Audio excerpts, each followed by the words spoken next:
मित्रों नमस्कार। महाभारत कालीन कथा है। द्रौपदी का स्वयंवर आयोजित किया गया था और उस स्वयंवर में बहुत देशों के राजपुत्र वहां पे आए थे। स्वयंवर की कंडीशन ये थी कि ऊपर छत में मछली लटकाई थी और उस मछली को घूमते रखा था। नीचे पानी में उस मछली की घूमती प्रतिमा को देख के मारना था और उसकी आंख को छेदना था। अब इस पर बहुत राजाओं ने प्रयास किए, राजपुत्रों ने प्रयास किए, लेकिन कोई सफल नहीं हो सका। यहां तक कि कर्ण ने भी प्रयास किया, जो कर्ण धुरंधर था, और आखिर यश सफलता अर्जुन को मिली। क्यों?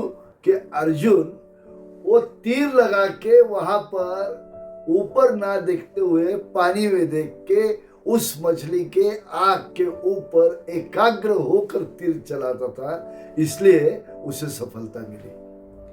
मित्रों, वक्ता को भी वो अर्जुन की जो एकाग्रता है वह एकाग्रता जरूरी है। अगर आपको सामान्य वक्ता से सफल वक्ता और यश के शिखर पर पहुंचा हुआ वक्ता बनना है तो आपको भाषण करते वक्त एकाग्रता रखनी पड़ेगी।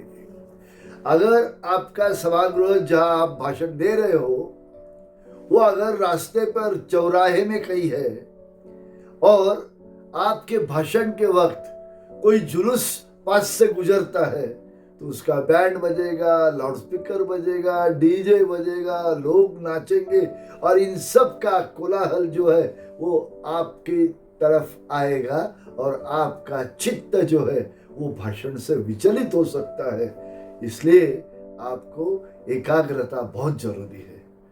इसी प्रकार श्रोता जो बैठे वो अलग अलग जगह से आए हैं। श्रोता एकाग्र हो जाए तो आपकी किस्मत है, अगर ना हो जाए तो वो किसी न किसी विषय पर आपस में चर्चा माने फुसफुसाहट करेंगे और इस फुसफुसाहट के कारण आपका चित्त विचलित हो जाएगा तो आप भाषण ठीक से नहीं कर पाओगे। वक्ता एकाग्र होना जरूरी है। कोई वक्त ऐसा होता है कि श्रोता को जमा होने की, इकट्ठा होने की जगह एक दी जाती है, सभागृह का वेन्यू स्थल तय किया जाता है, निश्चय किया जाता है और कोई कारण से उसमें अचानक बदलाव आ जाता है।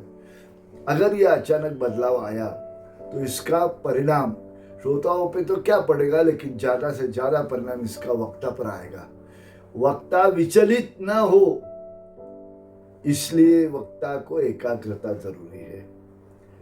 श्रोताओं के लिए कोई ज्यादा फर्क नहीं पड़ता है, लेकिन वक्ता को फर्क पड़ता है। अगर वक्ता उस स्थल के बदलाव के कारण विचलित हो जाए तो उसके भाषण पर उसका असर आएगा और वो बुरा असर रहेगा। उसकी एकाग्रता भंग हो जाएगी तो बात नहीं कर पाएगा अच्छे से। इसलिए श्रोताओं को जीतने के लिए भाषण करने में वक्ता को एकाग्रता जरूरी है। और एक बात है, वक्ता जब भाषण करता है उस वक्त एक विचारवंत होने के कारण उसके मन के सागर में भी तूफान आते रहते विचारों के, और इन विचारों के लहरों के आगे वक्ता को झुकना नहीं है। वो विचार अंदर ही अंदर रखे और ऊपर सफाईदार बात करे तो वो श्रोताओं को जीतेगा। उसके अंदर भी जो तूफान है उसे नियंत्रित रखना है।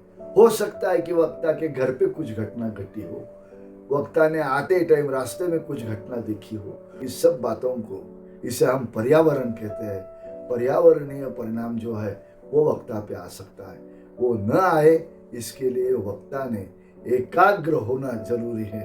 आप अगर कहीं भाषण करना चाहते हो जरूर करो, लेकिन एकाग्रता महाभारत के अर्जुन जैसी रखो, एकाग्रता सफल वक्ता जैसी रखो। मन का निश्चय करो, अच्छे से भाषण करो। आपको सफल वक्ता बनने के लिए मैं आपको हार्दिक शुभकामनाएं देता हूं।